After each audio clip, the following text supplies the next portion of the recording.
Our biggest concern in these negotiations is that the domestic economic policy space for the United States and all other countries is going to be limited. And we think that the conversation right now is far too narrow when we're talking about the competing interests at stake in the TTIP.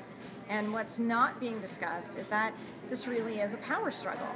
And if the current sort of powers that be in making global economic rules, which is the global multinationals, continue to get the greatest influence and say on the way that these rules are written, then these rules are going to continue to benefit them at the expense of everybody else. And that's why we've got to open the door to this discussion and to say that those who have less power have to have as much right to have influence on these rules, or we're going to continue to have increasing inequality, increasingly skewed benefits, and increasingly smaller choices for democratic societies to make their economic rules. And do you think that you can convince the people on the negotiators' side?